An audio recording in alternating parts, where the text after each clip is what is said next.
तो क्या होता है हेलोजन एल्केन या एल्काइल हैलाइड? देखो, हेलोजन हम किसको कहते हैं? ग्रुप 17 के जो हमारे पास एलिमेंट्स हैं उनको हम हेलोजन कहते हैं।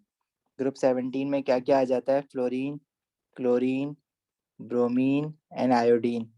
ठीक है, हैलाइड्स भी हम उसी को कहते हैं। एल्काइल या एल्केन हम किसको कहते हैं? अगर मेरे पास CH4 है, इस CH4 में से मैं एक हाइड्रोजन को हटा के इसकी जगह पे कोई हेलोजन लगा दूं, जैसे फॉर एग्जांपल इसकी जगह पे मैं फ्लोरीन लगा दूं, तो ये हो जाएगा fluoromethane. This is known as fluoromethane. अगर मैं हाइड्रोजन हटा के इसकी जगह पे क्लोरीन लगा दूं तो ये हो जाएगा क्लोरोमीथेन। ये हम लोग देख चुके हैं free radical substitution reaction of alkanes में कि क्लोरोमीथेन बना था, फ्लोरोमीथेन बना था। इसी तरह अगर मेरे पास इथेन है C2H6 और इस C2H6 में मैं एक हाइड्रोजन हटा के क्लोरीन लगा दूं तो ये क्या हो जाएगा? क्लोरोइथेन।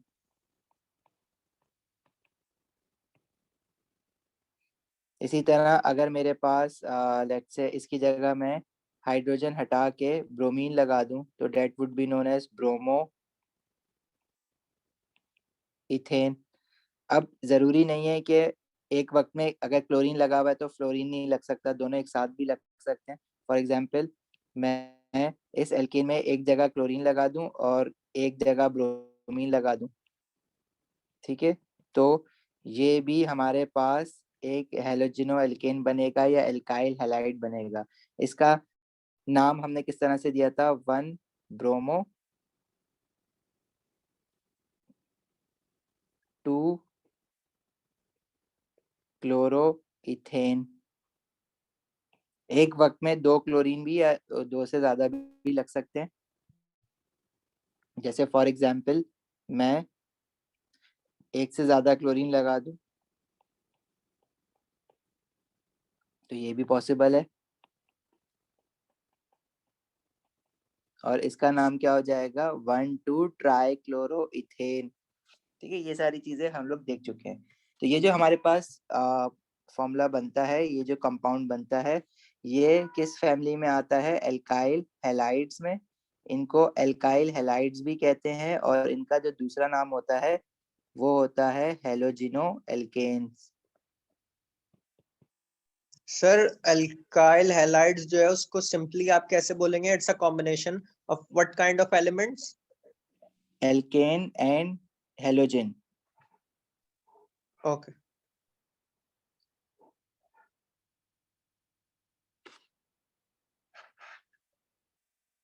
सेमिना वेटिंग रूम में नहीं है तंजीम। अच्छा जी, तो अगर मैं इस तरह से देखूं हेलोजिनो एल्केन को, तो अगर मैंने फ्लोरीन लगाया है तो दिस इज फ्लोरोमीथेन। अगर मैं क्लोरीन लगाऊंगा तो क्लोरोमीथेन। अगर मैं ब्रोमीन लगाऊंगा तो that would be known as bromomethane.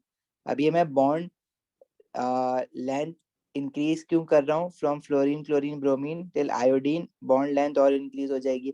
अब ये इतनी बड़ी नहीं होगी, ये तो मैं सिर्फ प्रोमिनेंट करने के लिए, दिखाने के लिए बता रहा हूँ कि जो फ्लोरीन जो बॉन्ड बनाएगा ना, उसकी जो बॉन्ड लेंथ होगी, कार्बन और फ्लोरीन बॉन्ड लेंथ, वो स्मॉल होगी as compare to chlorine bromine and iodine. इसका रीजन क्या है? इसका रीजन ये है कि if we move from fluorine to iodine, तो डाउन द ग्रुप जा रहे हैं ना, फ्लोरीन क्लोरीन ब्रोमीन आयोडीन, तो क्या होता है? डाउन द ग्रुप जब जाते हैं तो नंबर ऑफ शेल्स इंक्रीज होते हैं। जब नंबर ऑफ शेल्स इंक्रीज होंगे तो एटॉमिक साइज भी इंक्रीज होगा, और जब एटॉमिक साइज इंक्रीज होगा तो जो बॉन्ड बनेगा उसकी जो बॉन्ड लेंथ होगी, बॉन्ड लेंथ भी इंक्रीज होगी। और जितनी ज्यादा बॉन्ड लेंथ होती है, बॉन्ड लेंथ जितनी ज्यादा लंबी होगी, उतना जो बॉन्ड बनेगा वो वीकर बॉन्ड बनेगा। Longer the bond, weaker the bond.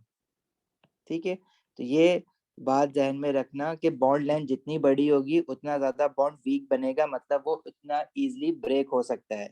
Longer the bond, weaker the bond. तो ये जो हेलोजिनो एल्केन हमारे पास बन रहे हैं, इसमें से सबसे वीकेस्ट बॉन्ड जो है वो कार्बन और आयोडीन का है। जिसमें आयोडीन लगा हुआ है, बाकी ये हाइड्रोजन है। तो ये तोड़ना या ब्रेक करना सबसे ज्यादा आसान होगा, और जो स्ट्रॉन्गेस्ट बॉन्ड है हमारे पास वो कार्बन और फ्लोरीन का है, तो ये तोड़ना मुश्किल होता है। और यही चीज हम लोगों ने मिथेन में देखी थी जब हम क्वेश्चंस कर रहे थे एल्केन्स के, तो उसमें हमने देखा था कि ये जो CFCs होती हैं, क्लोरोफ्लोरोकार्बन होते हैं, क्लोरोफ्लोरोकार्बन क्या होते हैं कि वो एल्केन जिनमें क्लोरीन भी लगा हुआ हो और कहीं पे फ्लोरीन भी लगा हुआ हो। तो जब ये क्लोरोफ्लोरोकार्बन ऊपर ओजोन लेयर के पास जाते हैं, तो under the presence of UV light हमारे पास ये जो कार्बन क्लोरीन बॉन्ड होता है ना, सिर्फ ये ब्रेक होता है, ठीक है। लेकिन कार्बन फ्लोरीन बॉन्ड ब्रेक नहीं होता और कार्बन हाइड्रोजन बॉन्ड भी ब्रेक नहीं होता। उसका रीजन क्या है कि ये शॉर्टर बॉन्ड होते हैं और ये स्ट्रॉन्गर बॉन्ड होते हैं, लेकिन कार्बन क्लोरीन बॉन्ड जो होता है वो लॉन्गर बॉन्ड लेंथ होती है उसकी, जिसकी वजह से ये वीकर बॉन्ड होता है। इसी तरह कार्बन ब्रोमीन बॉन्ड और भी वीक, और भी ज्यादा वीक होगा और भी इजिली ब्रेक डाउन हो जाएगा। इसी तरह कार्बन आयोडीन बॉन्ड भी और ज्यादा वीक होगा, वो और इजिली ब्रेक डाउन हो जाएगा। सही है, यहाँ तक बात समझ आती है। अब जी अगर सर। मैं इसका जनरल फॉर्मूला बनाऊं, जनरल फॉर्मूला क्या होता है, जैसे फॉर एग्जांपल अल्कोहल आप लोगों ने पढ़े हैं ना ओ लेवल में, अल्कोहल का जनरल फॉर्मूला हम क्या बनाते थे, CnH2n+1OH। जैसे एल्केन का जनरल फॉर्मूला क्या आता है, CnH2n+2। एल्कीन का जनरल फॉर्मूला क्या होता है, CnH2n। इसी तरह अल्कोहल का जनरल फॉर्मूला CnH2n+1OH। और हेलोजिनो एल्केन का जनरल फॉर्मूला फिर क्या हो जाएगा, इसमें भी हम क्या कर रहे हैं, एक का हाइड्रोजन कम कर रहे हैं, तो एल्केन में से एक हाइड्रोजन कम कर दिया, 2 की बजाय 1 कर दिया, और इसके साथ हमने लगा दिया हेलोजन। अब हेलोजन कोई भी हो सकता है, इसलिए इसकी जगह पे मैंने क्या लिख दिया, एक्स लिख दिया। वो फ्लोरीन भी हो सकता है, क्लोरीन भी हो सकता है, ब्रोमीन भी हो सकता है और आयोडीन भी हो सकता है, इसलिए मैं उसकी जगह पे एक्स लिख देता हूँ। सही है। हेलोजिनो एल्केन, या इसको हम और क्या कहते हैं, this is known as alkyl halides.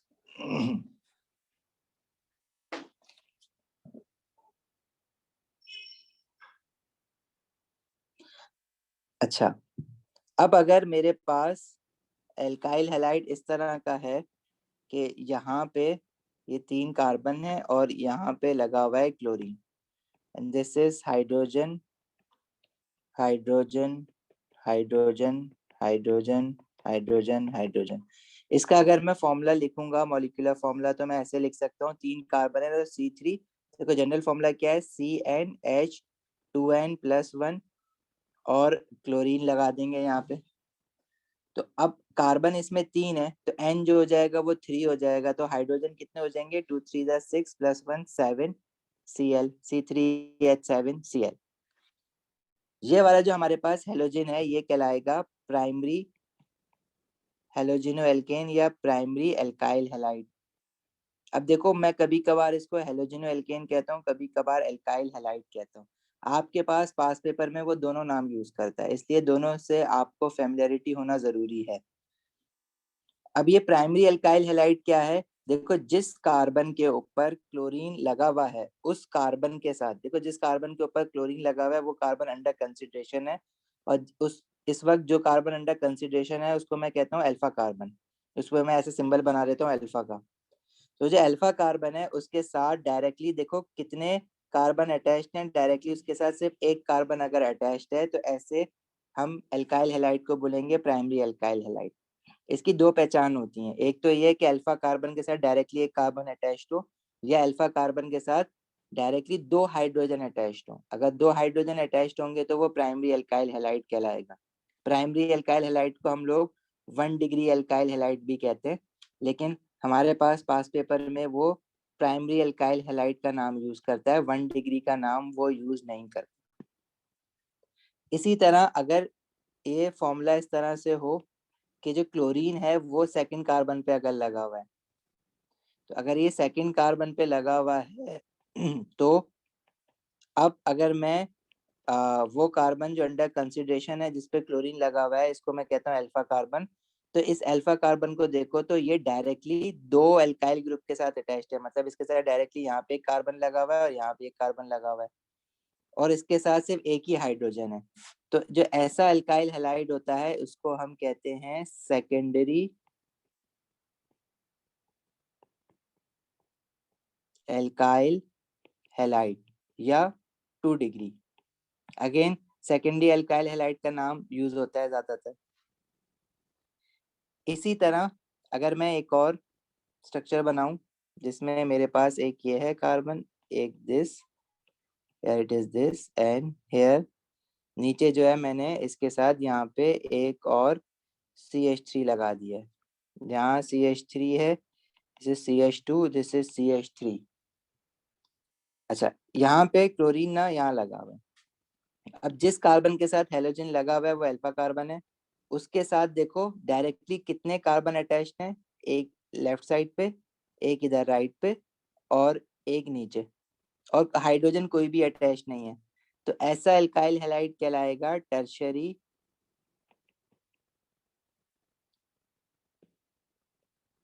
Alkyl halide या 3 degree. Again tertiary alkyl halide का नाम यूज होगा। तो ये हमारे पास होते हैं primary alkyl halide, secondary alkyl halide and tertiary alkyl halide. याद रहेगी ये चीज।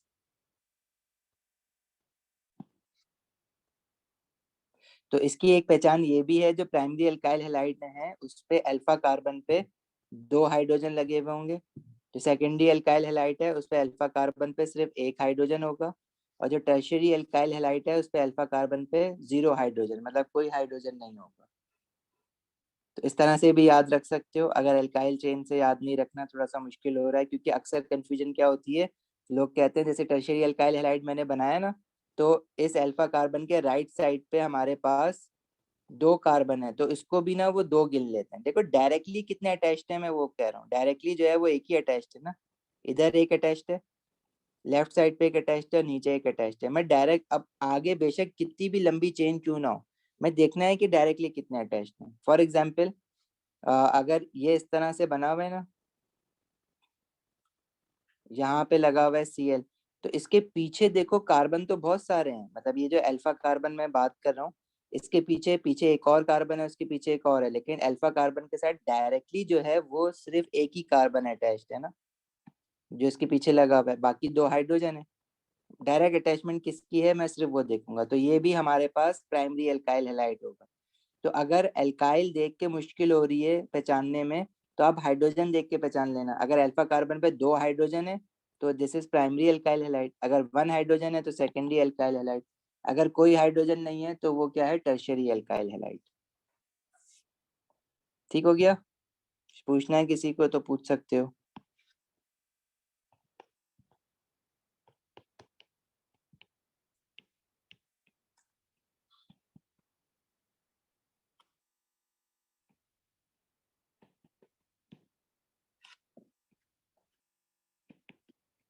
अच्छा,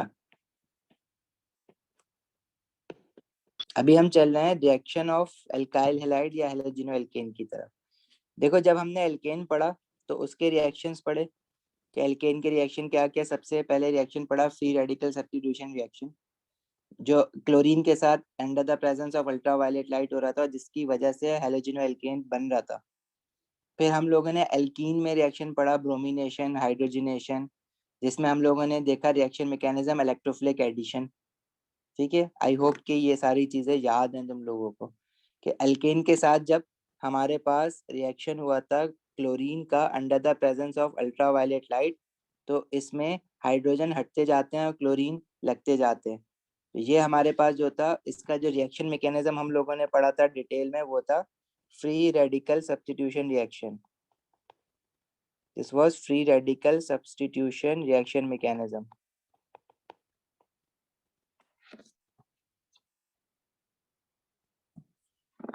सही। अच्छा, फिर हम लोगों ने एल्कीन्स में देखा था कि एल्कीन्स में अगर एडिशन ऑफ हाइड्रोजन हो रहा है या एडिशन ऑफ ब्रोमीन हो रहा है, तो ब्रोमिनेशन, हाइड्रोजिनेशन, इसमें हम लोगों ने देखा था कि डबल बॉन्ड खत्म होगा और दोनों कार्बन के साथ ब्रोमीन आके लग जाएगा। तो ये जो रिएक्शन मैकेनिज्म था, ये था हमारे पास इलेक्ट्रोफिलिक एडिशन रिएक्शन मैकेनिज्म, जिसमें एक ब्रोमीन में से इलेक्ट्रोफाइल बनेगा और वो जाके डबल बॉन्ड में ऐड होगा। This was electrophilic addition reaction mechanism.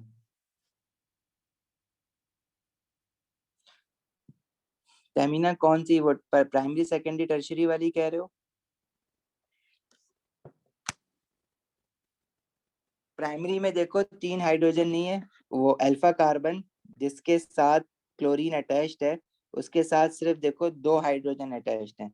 तो मैं प्राइमरी को पहचानने का तरीका बता रहा था कि वो कार्बन जिसके साथ क्लोरीन अटैच्ड है या कोई भी और हाइड्रोजन अटैच्ड है, अगर उसके साथ डायरेक्टली 2 हाइड्रोजन अटैच्ड है तो वो प्राइमरी अल्काइल हैलाइड होगा।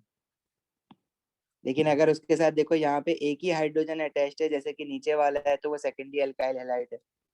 लेकिन अगर उस कार्बन के साथ जिसके साथ हेलोजन लगा हुआ है उसके साथ कोई भी हाइड्रोजन नहीं है, तो वो फिर टर्शियरी अल्काइल हैलाइड होता है। ठीक है।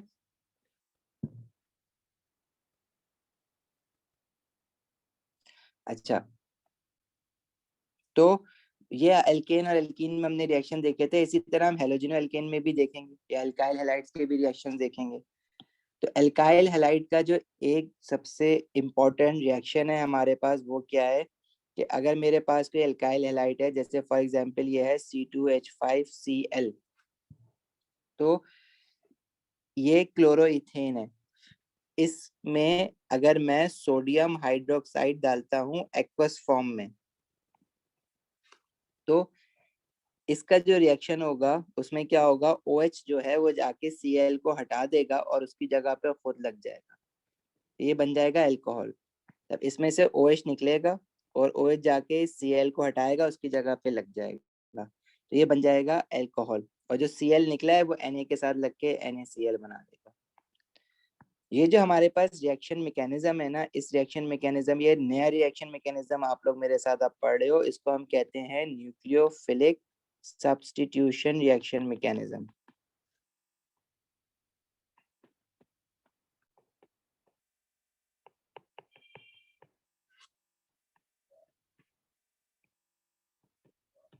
ठीक है।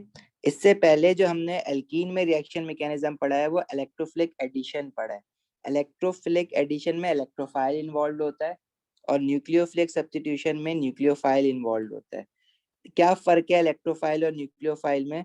देखो, इलेक्ट्रोफाइल वो स्पीशी होती है जो इलेक्ट्रॉन डेफिशिएंट होती है, जिसके पास इलेक्ट्रॉन कम होते हैं। Electrophile are electron deficient species. Species का क्या मतलब होता है केमिस्ट्री में, कि किसी भी मैं आयन की या रेडिकल की बात कर रहा हूँ, जैसे फॉर एग्जांपल मेरे पास H पॉजिटिव आयन है, तो this can act as an electrophile क्योंकि इसके पास पॉजिटिव चार्ज है, तो इसका क्या मतलब है कि ये इलेक्ट्रॉन डेफिशिएंट है। इसी तरह NO2 positive, this can act as an electrophile क्योंकि इसके ये भी इलेक्ट्रॉन डेफिशिएंट है क्योंकि इसके ऊपर भी पॉजिटिव चार्ज है। इलेक्ट्रोफाइल को मैं यूं करके दिखाता हूँ, E पॉजिटिव बना के। इसी तरह न्यूक्लियोफाइल क्या होता है? न्यूक्लियोफाइल वो चीज होती है जिसके पास एक्सेस इलेक्ट्रॉन हो, ठीक है, सफिशिएंट इलेक्ट्रॉन या एक्सेस इलेक्ट्रॉन हो, और एक्सेस इलेक्ट्रॉन होने की वजह से उस चीज पे क्या चार्ज आ जाता है? नेगेटिव। जैसे OH negative ion, this can act as a nucleophile. Cyanide ion CN negative, this can act as a nucleophile. तो वो जिन पे नेगेटिव चार्ज होता है they can act as a nucleophile, और जिन पे पॉजिटिव चार्ज होता है they can act as an electrophile. तो यहाँ पे इस रिएक्शन को, जिसमें मैंने एल्काइल हैलाइड को रिएक्ट करवाया है, किसको? एल्काइल हैलाइड को रिएक्ट करवाया है with sodium hydroxide aqueous. Sodium hydroxide का क्या मतलब? पानी में डिसॉल्व सोडियम हाइड्रोक्साइड को। तो ये जो रिएक्शन मैकेनिज्म हुआ है जिसमें अल्कोहल बना है और सोडियम क्लोराइड बना है, तो ये रिएक्शन मैकेनिज्म हमारे पास होता है न्यूक्लियोफिलिक सब्स्टिट्यूशन रिएक्शन मैकेनिज्म। इसका जो नाम है न्यूक्लियोफिलिक सब्स्टिट्यूशन, मतलब इसमें न्यूक्लियोफाइल इन्वॉल्व है। और न्यूक्लियोफाइल का ना सिंबल हम इस तरह से बनाते हैं, NU लिख के इसके ऊपर 2 डॉट बना दो, जर्मन में जैसे बनाते हैं। तो this is known as nucleophile substitution. का मतलब क्या है कि एक चीज को हटा के उसकी जगह पे लग जाना। जैसे Cl लगा हुआ था तो OH ने Cl को हटाया और उसकी जगह पे लग गया, जैसे फ्री रेडिकल सब्स्टिट्यूशन था कि वहां पे एक चीज हट के क्लोरीन ने हाइड्रोजन को हटा के उसकी जगह पे लग रहा था। इसी तरह यहाँ पे OH Cl को हटा के उसकी जगह पे लगेगा, तो that's why it is known as substitution. और सब्स्टिट्यूशन कौन करवा रहा है? न्यूक्लियोफाइल करवा रहा है, इसलिए इसको हम कहते हैं न्यूक्लियोफिलिक सब्स्टिट्यूशन रिएक्शन मैकेनिज्म। ठीक है, चलें आगे।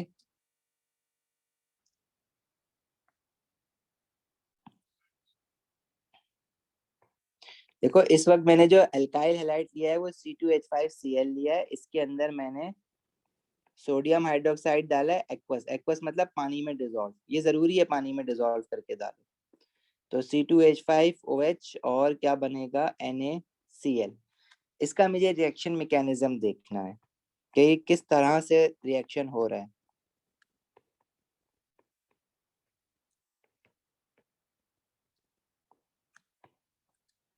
इसका रिएक्शन मैकेनिज्म देखने के लिए अगर मैं इसका स्ट्रक्चर देखूं C2H5Cl का, तो इसका स्ट्रक्चर कुछ ऐसा है।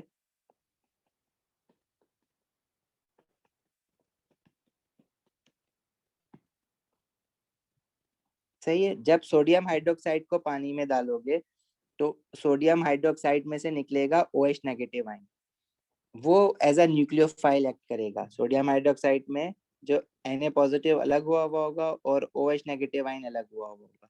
ये जो OH नेगेटिव आयन है, इसके ऑक्सीजन पे एक लोन पेयर भी है और इस पे नेगेटिव चार्ज भी है। तो ये जो है वो एज अ न्यूक्लियोफाइल काम करेगा। अब करेगा क्या ये हम देखते हैं, लेकिन पहले अगर मैं इस एल्काइल हैलाइड को देखूं जो कि क्लोरोइथेन है, दिस इज क्लोरोइथेन राइट। इस क्लोरोइथेन को अगर हम देखें तो क्लोरीन और कार्बन के बीच में जो बॉन्ड बना हुआ है ना, पहले तो ये आइडेंटिफाई करो कि ये जो है प्राइमरी एल्काइल हैलाइड है। तो this is primary alkyl halide.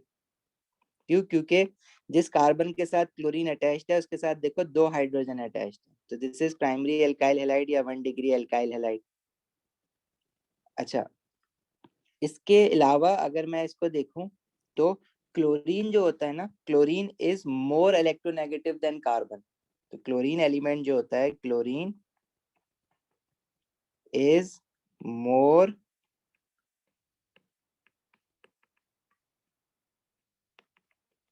Electronegative than carbon. तो chlorine more electronegative than carbon है, इसका क्या मतलब है कि जो कार्बन और क्लोरीन का जो शेयर्ड पेयर ऑफ इलेक्ट्रॉन है ना, it will be more towards chlorine. मतलब क्लोरीन ने उसको अपनी तरफ ज्यादा खींचा हुआ होगा, जिसकी वजह से इस क्लोरीन पे हमेशा एक पार्शियल नेगेटिव चार्ज रहेगा। कंप्लीट नेगेटिव क्यों नहीं है? क्योंकि क्लोरीन ने पूरी तरह तो इलेक्ट्रॉन नहीं लिया है ना कार्बन का, अपनी तरफ ज्यादा खींच के रखा हुआ है। तो उसको हम कहते हैं इनकम्प्लीट नेगेटिव या पार्शियल नेगेटिव। और जो कार्बन है उसके ऊपर फिर पार्शियल पॉजिटिव चार्ज होगा। सही। अच्छा, अब जब मैंने इस सोल्यूशन में सोडियम हाइड्रोक्साइड डाला है तो सोडियम हाइड्रोक्साइड में से जो OH नेगेटिव आयन है ना, वो OH नेगेटिव आयन बेसिकली क्या करता है, वो एज ए न्यूक्लियोफाइल काम करता है। मतलब वो ढूंढता है कि कोई उसको पॉजिटिव चार्ज मिले और उसकी तरफ वो अट्रैक्ट हो। तो इस मॉलिक्यूल में जो पॉजिटिव चार्ज हमें मिल रहा है वो कार्बन के ऊपर जो पार्शियल पॉजिटिव चार्ज है वो उसको अटैक करेगा, और उसको अटैक करने के बाद उससे बॉन्ड बनाने की कोशिश कर रहा होगा।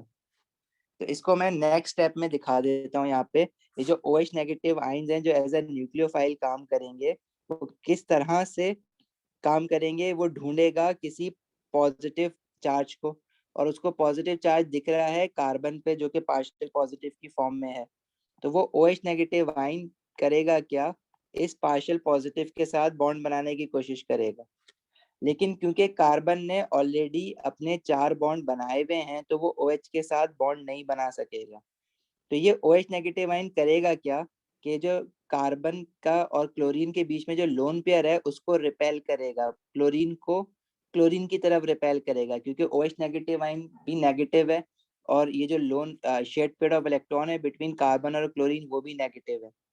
तो होगा क्या कि जो शेयर्ड पेयर ऑफ इलेक्ट्रॉन है it will move more towards chlorine atom, क्योंकि OH ने देखो इसके साथ एक बॉन्ड बनाने की कोशिश कर रहा है, अभी बना नहीं है, कोशिश कर रहा है, इसलिए मैंने इसको डॉटेड लाइन से बनाया। और ये इस रिएक्शन में इसकी इंटरमीडिएट स्टेज होती है जिसके अंदर कार्बन ऐसा लगता है कि 4 से ज्यादा बॉन्ड बना के बैठा हुआ है, एक वक्त में 5 बॉन्ड बना के बैठा हुआ है।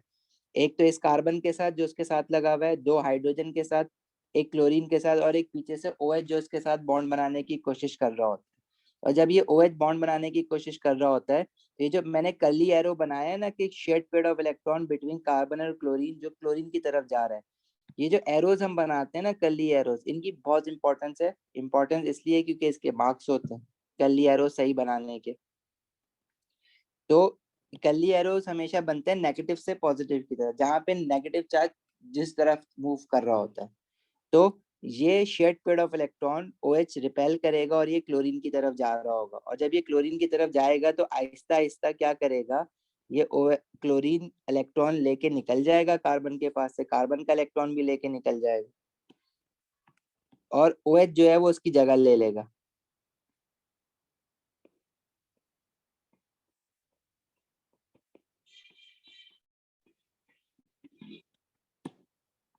और OH यहाँ इसकी जगह ले लेगा, और क्लोरीन जो है वो कार्बन का इलेक्ट्रॉन जब लेके निकलेगा तो वो Cl नेगेटिव क्लोराइड आयन बना के निकल जाएगा। तो OH ने क्लोरीन की जगह ले ली। तो OH क्या था, न्यूक्लियोफाइल था। न्यूक्लियोफाइल ने आके एक क्लोरीन को हटा के उसकी जगह पे लग गया, मतलब उसको सब्स्टिट्यूट करा दिया। तो इसलिए इस रिएक्शन मैकेनिज्म को हम कहते हैं nucleophilic substitution reaction mechanism. This is known as nucleophilic substitution reaction mechanism. सही है। और जो न्यूक्लियोफिलिक सब्स्टिट्यूशन इस तरह से हो रही है, जिसमें इंटरमीडिएट में हमारे पास इंटरमीडिएट, या इसको हम ट्रांजिएंट स्टेट भी कहते हैं, बीच वाली स्टेट, मतलब जो ट्रांजिट हो रहा होता है ना एक रिएक्टेंट से प्रोडक्ट की तरफ, तो बीच में जो स्टेट बनती है उसको हम ट्रांजिएंट स्टेट भी कहते हैं। तो जब हमारा क्या कहते हैं nucleophilic substitution primary alkyl halides में होगी, जब न्यूक्लियोफिलिक सब्स्टिट्यूशन हमारे पास प्राइमरी एल्काइल हैलाइड्स में होती है, तो ऐसी न्यूक्लियोफिलिक सब्स्टिट्यूशन को हम कहते हैं SN2। देखो, व्हेन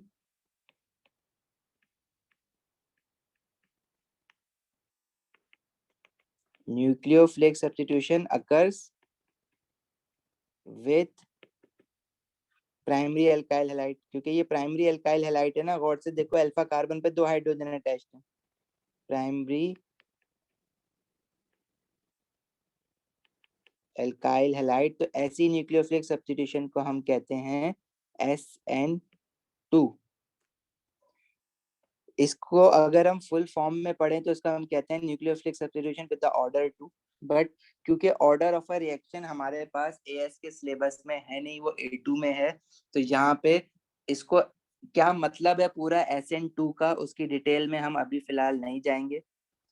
तो आप लोगों को ये याद रखना पड़ेगा कि अगर alkyl halide primary alkyl halide है और उसमें न्यूक्लियोफिलिक सब्स्टिट्यूशन अगर होगी, तो वो कैसे होगी, SN2 रिएक्शन मैकेनिज्म्स के थ्रू होगी। और SN2 रिएक्शन मैकेनिज्म कैसा होगा, जैसा मैंने यहाँ पे सामने बनाया हुआ है, जिसमें OH जो है, क्लोरीन अभी लगा हुआ है और OH ने जो है वो कार्बन के साथ बॉन्ड बनाने की कोशिश स्टार्ट कर दी है, और फिर आहिस्ता आहिस्ता उस OH ने इलेक्ट्रॉन को धक्का दे दे के रिपेल कर करके कार्बन से क्लोरीन की तरफ शिफ्ट कर दिया है, और क्लोरीन निकल जाता है फिर, और OH जो है वो उसकी जगह ले लेता है।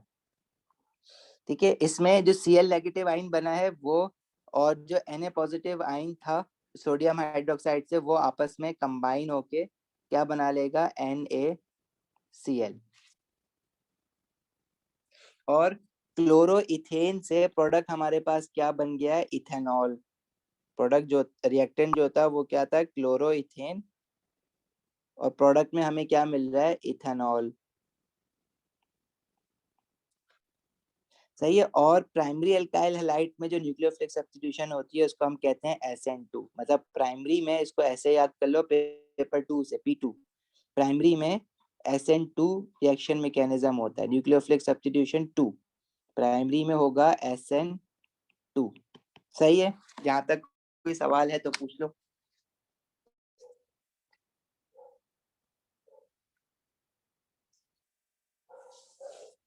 नथिंग, आगे चलें।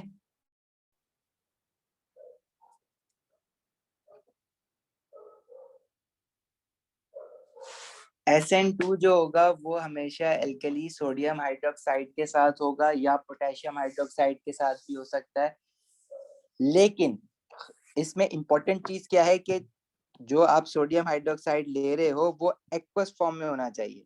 अगर वो एक्वस फॉर्म में नहीं होगा तो फिर SN2 रिएक्शन मैकेनिज्म नहीं होगा, इनफैक्ट न्यूक्लियोफिलिक सब्स्टिट्यूशन ही नहीं होगी फिर। तो ये एक इम्पोर्टेंट पॉइंट है इसमें कि ये हमेशा होगा एक्वस सोडियम हाइड्रोक्साइड के साथ, एक्वस होना जरूरी है, शर्त है इसकी, ठीक है। अगर एक्वस नहीं होगा तो सोडियम हाइड्रोक्साइड और क्या हो सकता है, सोडियम हाइड्रोक्साइड और ऐसा हो सकता है कि मैंने सोडियम हाइड्रोक्साइड को पानी में नहीं बल्कि अल्कोहल में डिसॉल्व किया हुआ हो। तो सोडियम हाइड्रोक्साइड को अगर मैं अल्कोहल में डिसॉल्व करूंगा ना तो वो कहलाएगा ethanolic sodium hydroxide, this is known as ethanolic. Ethanol में भी डिसॉल्व करके हम डाल सकते हैं अल्काइल हैलाइड में, लेकिन फिर हमारे पास ये न्यूक्लियोफिलिक सब्स्टिट्यूशन नहीं होगी, इनफैक्ट SN2 क्या कोई भी न्यूक्लियोफिलिक सब्स्टिट्यूशन नहीं होगी। तो इसके लिए ये बात जरूर याद रखनी है कि sodium hydroxide must be in aqueous form. ठीक है ईशा, क्लियर?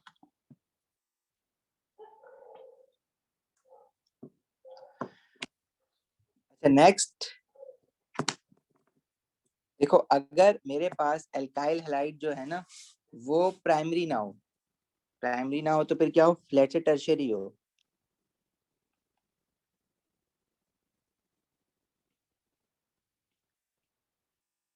अगर मेरे पास टर्शियरी एल्काइल हैलाइड है और इसमें मैंने एक्वस सोडियम हाइड्रोक्साइड डाला है तो अल्कोहल तो तब भी बनेगा, और वो क्या कहते हैं, वो भी न्यूक्लियोफिलिक सब्स्टिट्यूशन ही होगी, लेकिन उसका थोड़ा सा रिएक्शन मैकेनिज्म डिफरेंट हो जाएगा। अब अगर मुझे टर्शियरी एल्काइल हैलाइड लेना है तो लेट से मेरे पास ये है, यहाँ पे क्लोरीन लगा हुआ है और यहाँ पे लेट से CH3, यहाँ CH3, बल्कि एक काम करते हैं क्लोरीन यहाँ लगा देते हैं। अब ये मेरे पास जो है ना ये टर्शियरी एल्काइल हैलाइड है, क्यों, क्योंकि इसमें देखो अगर तो अल्फा कार्बन पे, जिस कार्बन पे क्लोरीन अटैच्ड है उस कार्बन पे कोई भी हाइड्रोजन नहीं, तो this is my tertiary alkyl halide. इसमें जब मैंने एक्वस सोडियम हाइड्रोक्साइड डाला है तो उसकी वजह से Na पॉजिटिव और OH नेगेटिव आइन होगा, तो OH नेगेटिव आइन यहाँ भी एज अ न्यूक्लियोफाइल काम करेगा। अच्छा, अब अगेन इसमें भी वही चीज है कि क्लोरीन अगर अटैच्ड है कार्बन के साथ तो क्लोरीन इज मोर इलेक्ट्रोनेगेटिव, इस पे पार्शियल नेगेटिव चार्ज आएगा और कार्बन पे पार्शियल पॉजिटिव चार्ज आएगा।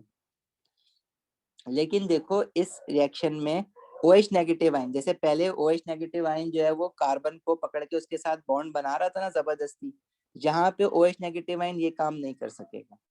यहाँ पे OH नेगेटिव आयन जो है वो जबरदस्ती इसके साथ बॉन्ड नहीं बना सकेगा। उसका रीजन क्या है कि प्राइमरी एल्काइल हैलाइड में जो कार्बन था जिसके साथ क्लोरीन अटैच था उसके साथ सिर्फ और सिर्फ एक ही मिथाइल ग्रुप अटैच था, बाकी दो हाइड्रोजन थे। तो वहां पे OH के लिए काम आसान था कि वो डायरेक्टली जो है वो वेट ना करे कि क्लोरीन हटे और मैं जाके बॉन्ड बनाऊं, वो डायरेक्टली जो है वो कार्बन को पकड़ने की कोशिश कर रहा था, उसके साथ बॉन्ड बना रहा था प्राइमरी एल्काइल हैलाइड में।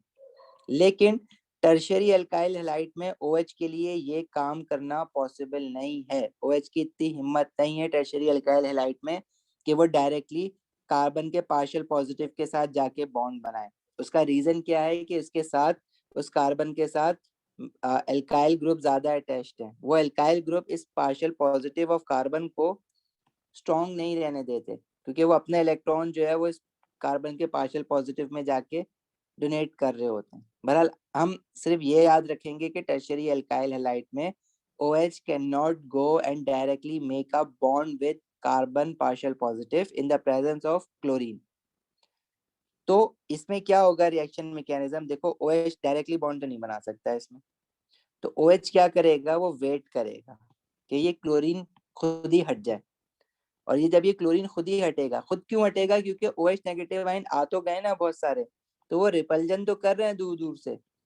क्लोरीन को पता तो चल गया है कि अब मुझे कभी ना कभी हटना है क्योंकि OH नेगेटिव आयन आसपास आ गए और वो कोशिश करेंगे बॉन्ड बनाने की। तो क्लोरीन क्या करेगा, वो खुद ही जो है इलेक्ट्रॉन लेके निकलना शुरू कर देगा। और किस तरह की, क्लोरीन ऑलरेडी मोर इलेक्ट्रोनेगेटिव है और जब वो इलेक्ट्रॉन लेके निकलेगा क्या होगा, तो पहला स्टेप इस रिएक्शन का ये होगा। और जो स्टेप 1 में क्या होगा इस रिएक्शन में,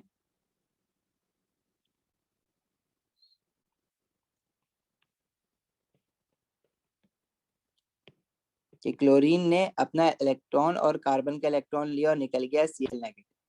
अब जो कार्बन का इलेक्ट्रॉन था वो कार्बन से छिन गया, क्लोरीन लेके चला गया, तो इस कार्बन पे अब एक कंप्लीट पॉजिटिव चार्ज आ जाएगा, पार्शियल चार्ज नहीं आएगा बल्कि कंप्लीट पॉजिटिव चार्ज आ जाएगा, क्योंकि इसका एक इलेक्ट्रॉन अब वाकई में छिन चुका है।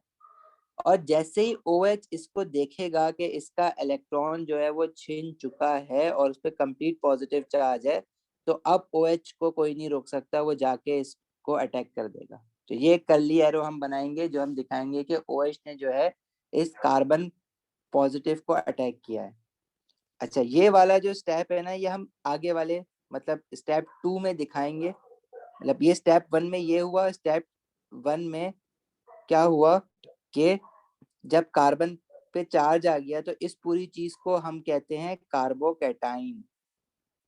This is known as carbocation, या इसका एक और नाम होता है जिसको हम कहते हैं कार्बोनियम आइन। जब कार्बोनियम आइन या कार्बोकैटाइन बनेगा तो OH नेगेटिव आइन जो है वो उसको फौरन अटैक करेगा, और ये कर्ली एरो से दिखाना है ऐसे। जब ये फौरन इसको अटैक करेगा तो इसके साथ जाके बॉन्ड बना लेगा इजीली।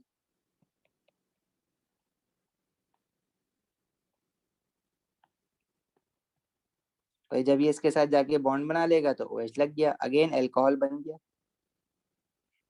और ये जो Cl नेगेटिव है ये जो है वो Na पॉजिटिव के साथ बॉन्ड बना लेगा टू फॉर्म NaCl। तो देखो रिएक्शन मैकेनिज्म डिफरेंट है। प्राइमरी अल्काइल हैलाइड के साथ क्या था, वो रिएक्शन मैकेनिज्म में हमारे पास एक ही स्टेप में हो गया था। जो ट्रांजिएंट स्टेट बनी थी उसमें कार्बन के 5 बॉन्ड बन रहे थे, मतलब OH जो है वो वेट नहीं कर रहा था कि क्लोरीन हटेगा तो मैं बॉन्ड बनाऊंगा, वो साथ ही बॉन्ड बनाना शुरू कर देता है और क्लोरीन को मजबूरन हटना पड़ता है। लेकिन टर्शियरी अल्काइल हैलाइड में हमारे पास पहले क्लोरीन हटेगा, उसके बाद जाके OH लगेगा। ठीक है, ये फर्क है प्राइमरी अल्काइल हैलाइड में और टर्शियरी अल्काइल हैलाइड के न्यूक्लियोफिलिक सब्स्टिट्यूशन रिएक्शन मैकेनिज्म।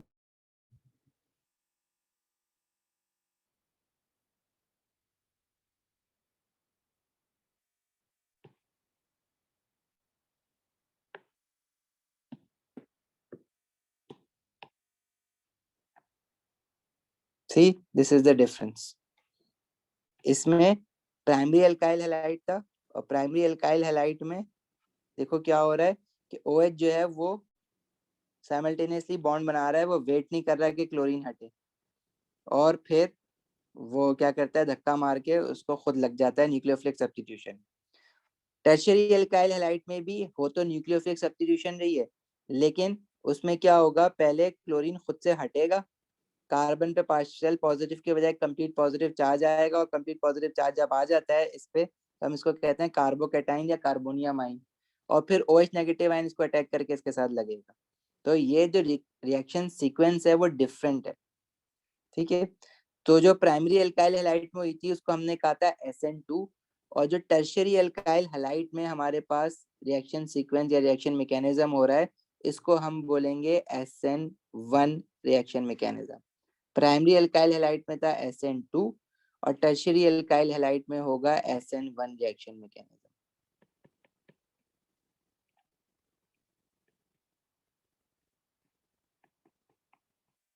ठीक है, SN1 रिएक्शन मैकेनिज्म, जैसे प्राइमरी में हुआ SN2।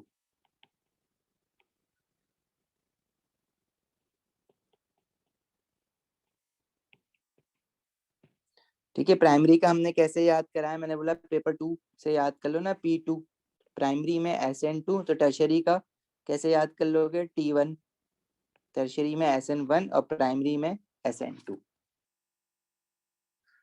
ये रिएक्शन मैकेनिज्म आपको बनाना आना चाहिए, दोनों का, SN1 का SN2 का। पहले तो आपको ये आइडेंटिफाई करना पड़ेगा कि अल्काइल हैलाइड प्राइमरी है या टर्शियरी है। अगर प्राइमरी है तो SN2 रिएक्शन मैकेनिज्म है, और SN2 रिएक्शन मैकेनिज्म कैसे बनाओगे, जिसमें OH जो है वो साथ में डॉटेड बॉन्ड बना लेगा कार्बन पार्शियल पॉजिटिव के साथ।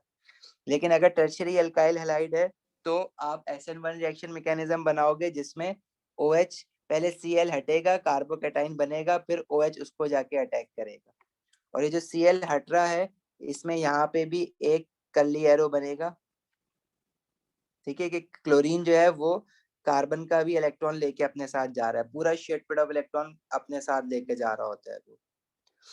ठीक हो गया। अच्छा, अब कोई सवाल है यहाँ पे किसी का?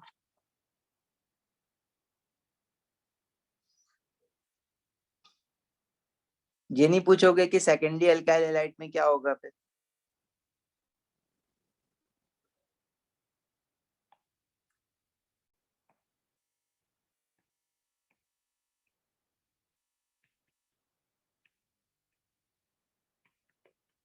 देखो, प्राइमरी अल्काइल हैलाइड में अगर SN2 हो रहा है, इसको मैंने P2 से याद किया हुआ है, और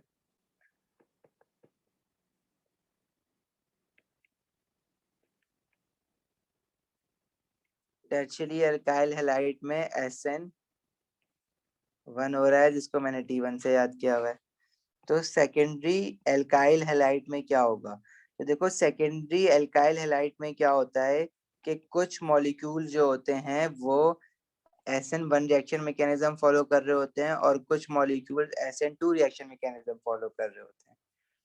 तो अब आपको कैसे पता कि कौन से मॉलिक्यूल SN1 फॉलो कर रहे हैं, कौन से मॉलिक्यूल SN2 फॉलो कर रहे हैं? तो ऑब्वियसली आपको नहीं पता, आपको वो बताएगा कि अगर फॉर एग्जांपल उसने कोई सेकेंडरी अल्काइल हैलाइड दे दिया है, जैसे कि ये वाला, ठीक है, यहाँ पे क्लोरीन लगा हुआ है, ये this is CH3, this is hydrogen, and this is CH3।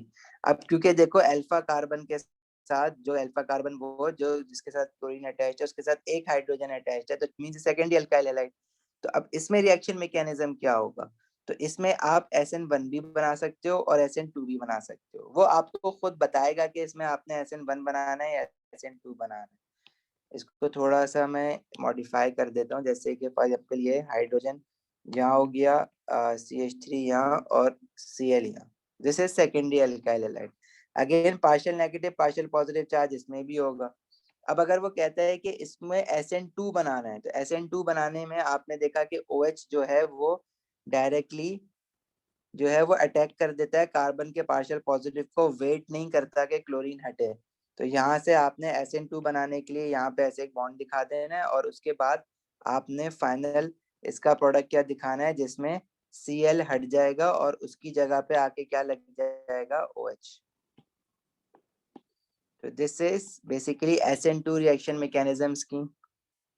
इसी तरह अगर तो वो कह देता है कि नहीं भाई, ये जो सेकेंडरी अल्काइल हैलाइड है ये SN1 रिएक्शन मैकेनिज्म फॉलो कर रहा है, तो SN1 बनाने के लिए आप क्या करोगे, इसमें OH जो है वो डायरेक्टली अटैक नहीं कर रहा होता, बल्कि वो वेट करता है कि पहले ये क्लोरीन हटेगा, और जैसे ही ये क्लोरीन हटेगा तो इसके ऊपर क्या कंप्लीट पॉजिटिव चार्ज आ जाएगा कार्बन के ऊपर, और ये क्या बन जाएगा, कार्बोकैटाइन। और जब ये कार्बोकैटाइन या कार्बोनियम आयन बन जाएगा, इसके देखो दो नाम होते हैं, या तो कार्बोकैटाइन कहते हैं इसको, कैटाइन मतलब पॉजिटिवली चार्ज आयन, या इसको कार्बोनियम आयन भी कहते हैं, आपने दोनों याद रखने हैं। तो OH नेगेटिव जब ये हट जाएगा तो फिर OH नेगेटिव इसको एज अ न्यूक्लियोफाइल अटैक करेगा, और अटैक करने के बाद इसके साथ जो है खुद लग जाएगा OH। और ये जो रिएक्शन स्कीम है वो क्या है, न्यूक्लियोफिलिक सब्स्टिट्यूशन 1, SN1। तो दिस इज बेसिकली SN1 दूसरी वाली। तो सेकेंडरी अल्काइल हैलाइड में वो आपको बोलेगा कि आपने SN2 बनाना है या SN1 बनाना है, लेकिन प्राइमरी अल्काइल हैलाइड में दिस इज कंफर्म के प्राइमरी अल्काइल हैलाइड में हमेशा SN2 होगा, पेपर 2 P2 मतलब प्राइमरी में SN2, और टर्शरी में होगा SN1। लेकिन अगर सेकेंडरी है तो वो तुम्हें खुद बताएगा कि सेकेंडरी है तो SN1 बनाना है या SN2 फॉलो करना है, तो उसकी टेंशन लेने की जरूरत नहीं है। हाँ जी, कोई सवाल यहाँ तक किसी का? अच्छा देखो, ये जो हमारे पास जो स्टेप है ना टर्शियरी अल्काइल हैलाइड में स्पेशली, तो जिसमें SN1 हो रहा है, तो पहला स्टेप जो होता है ना वो स्लो स्टेप होता है, और दूसरा स्टेप जो होता है ना वो फास्ट स्टेप होता है।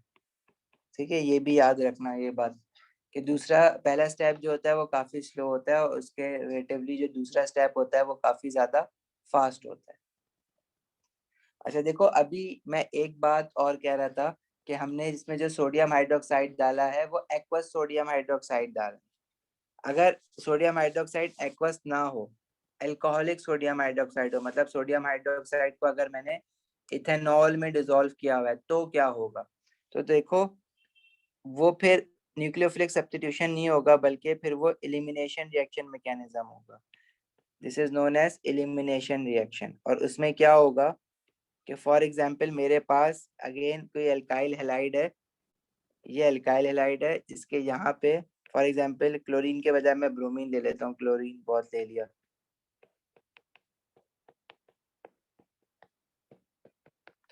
तो इसमें मैंने क्या करा, सोडियम हाइड्रोक्साइड डाल दिया, लेकिन एक्वस डालने के बजाय मैंने ना उसको इथेनॉल में डिसॉल्व करके डाला। तो जब भी मैं इथेनॉल में डिसॉल्व करके डालूंगा तो इसको हम कहते हैं इथेनॉलिक सोडियम हाइड्रोक्साइड, और जब पानी में डिसॉल्व करते हैं तो उसको हम कहते हैं एक्वस सोडियम हाइड्रोक्साइड। तो इसको हम कहेंगे इथेनॉलिक सोडियम हाइड्रोक्साइड। तो in the presence of ethanolic sodium hydroxide फिर न्यूक्लियोफिलिक सब्स्टिट्यूशन रिएक्शन मैकेनिज्म नहीं होगा। फिर क्या होगा कि ये जो Br और H है ना, ये जो हेलोजन है और इसके साथ वाले कार्बन का जो हाइड्रोजन होगा वो रिमूव हो जाएगा, एलिमिनेट हो जाएगा। और जब वो एलिमिनेट हो जाएगा तो दोनों कार्बन जो है उनकी एक एक वैलेंसी फ्री हो जाएगी। और जब एक एक वैलेंसी फ्री हो जाएगी तो वो उसको कंपीट करने के लिए बराबर वाले कार्बन के साथ आपस में डबल बॉन्ड बना लेंगे। सही है।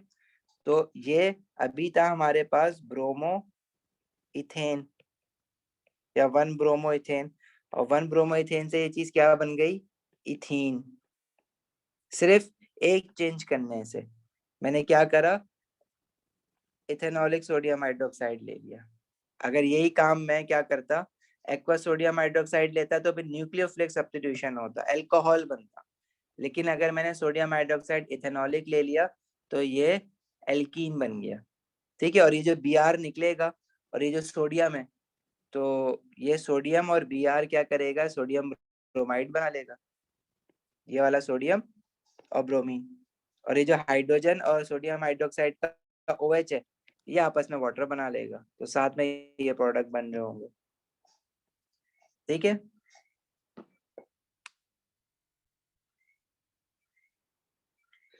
इसी तरह अगर फॉर एग्जांपल मैं, ये मेरे पास अगर होता है यहाँ पे लेट से लगा हुआ है क्लोरीन, बाकी सब हाइड्रोजन है, तो इसका नाम बताओगे क्या होता है?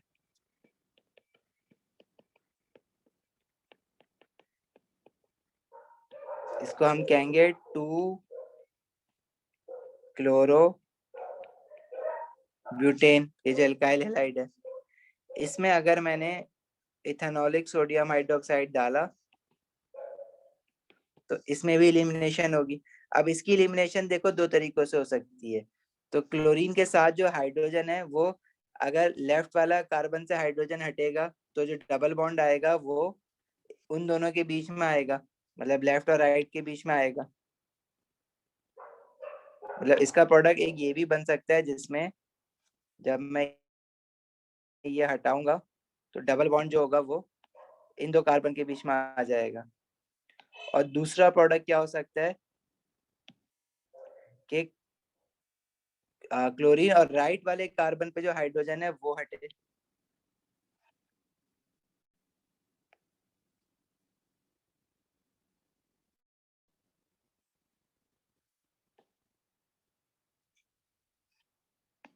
तब ये था और ये था, तो इसमें ये हो सकता है कि ये दोनों हटें, और जब ये दोनों हटेंगे तो डबल बॉन्ड जो है वो इन दो कार्बन के बीच में आएगा, तो डिफरेंट प्रोडक्ट बन सकते हैं। जैसे हम लोगों ने उसमें बनाए थे ना, एडिशन ऑफ हाइड्रोजन क्लोराइड या हाइड्रोजन ब्रोमाइड इन एल्कीन्स, तो इस तरह से डिफरेंट प्रोडक्ट बन सकते हैं लाइक दिस। ठीक है। तो ये एलिमिनेशन रिएक्शन होगा। कोई सवाल यहाँ तक?